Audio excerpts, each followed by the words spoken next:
Let's be real for a second. You sit down to study. You open your notes. You're ready to focus. And 2 minutes later, you're watching a video of a squirrel riding a bicycle while a raccoon claps in the background. Somehow, you've gone from trying to solve algebra to scrolling through animal videos. And you don't even remember how it started. We've all been there. But here's the truth, it's not because you're lazy. It's not because you have no discipline or willpower. It's because your phone is designed to hijack your attention. Apps, notifications, endless scrolls, buzzes, alerts, all of it is built to keep your brain jumping from one thing to the next. And as a student, that's exhausting. You don't want to delete everything and live like a monk. But you also don't want to feel like your brain is stuck in a loop of distraction. That's where digital minimalism comes in. It's not about throwing away your phone. It's about taking back control. It's about using tech in a way that works for you, not against you. So today, we're diving into how students like you can crush distractions, stay focused, and still stay connected, all without going completely offline. Let's talk about how to actually use your phone without letting it use you. So first off, what even is digital minimalism?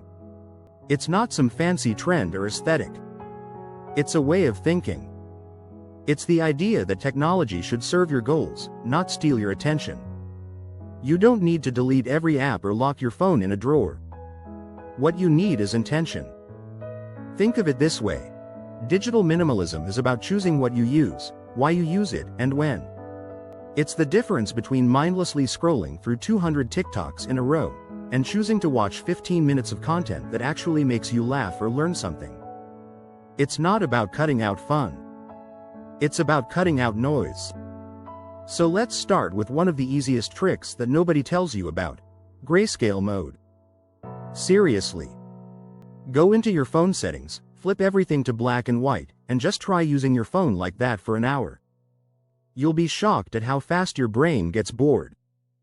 That's because all those bright app colors, the reds, the blues, the yellows, they're designed to trigger your reward system. Grayscale kills the shine. Suddenly, Instagram looks dull. YouTube thumbnails lose their spark. Your phone becomes functional, but not addictive. Pair that with do not disturb or focus mode, and you've already started building a wall between you and distraction. You're not deleting your apps. You're just breaking the habit loop.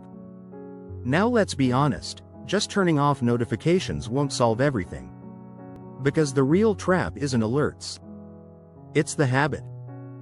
That reflex where your brain says, "I'm bored," and your hand reaches for your phone without even thinking. So here's a better strategy: schedule your screen time. It might sound silly, but try saying this to yourself: I'll check social media from 7:30 to 8 o'clock each night. Or, I'll give myself 15 minutes of YouTube after I finish this chapter. What you're doing is flipping the pattern. You're not reacting to your phone. You're telling it when it can have your attention. You don't have to quit cold turkey. Just start setting windows for when you can scroll. And outside those windows, your phone waits. This doesn't just protect your focus, it protects your energy. Because constantly jumping between apps, switching tabs, and scrolling through content without an end goal, that drains you. It's mental clutter. And it adds up. Now here's another simple trick. Move your most distracting apps off your home screen. The apps you tap the most, Instagram, TikTok, games, put them in a folder. Bury that folder on your last screen. When you add friction, even tiny friction, you give your brain time to pause and ask, do I really need this right now? You can even use apps like 1sec or Stay Focused that force a short delay before opening an app. Just a few seconds. But that delay makes you think. It interrupts the autopilot mode. Now let's flip the script for a second. What if, instead of fighting your phone, you used it to help you focus? That's right. Use tech against tech.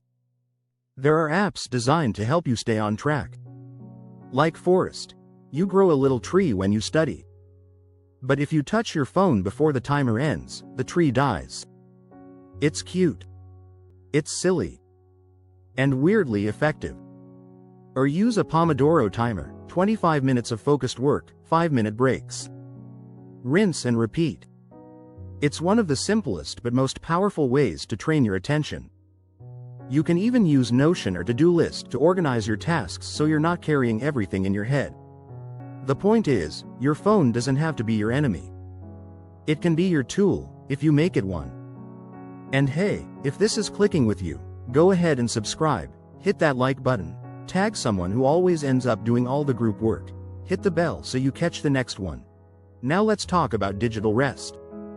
Not just turning your phone off, but resting your mind from screens altogether.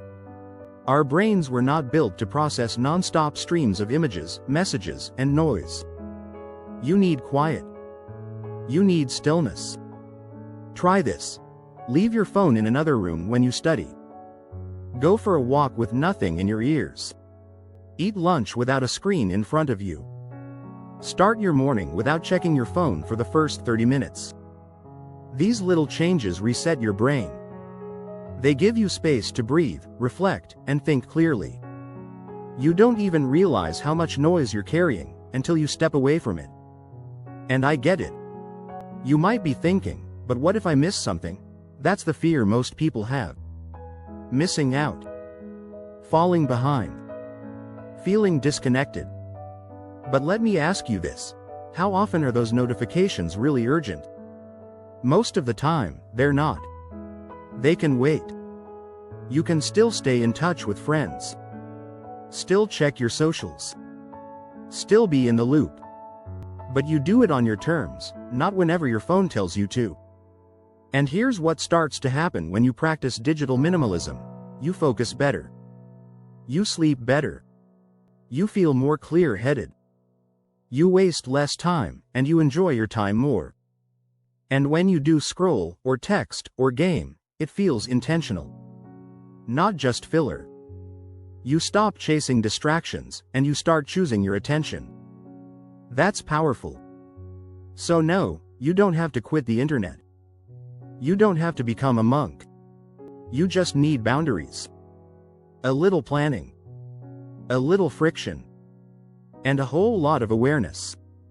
Start small. One habit at a time. Grayscale mode. Scheduled scroll time. A phone-free hour each day. And watch how it shifts the way your brain feels. Watch how much calmer your day becomes. Because digital minimalism isn't about deleting your life, it's about living it more fully. And that starts with taking back your focus.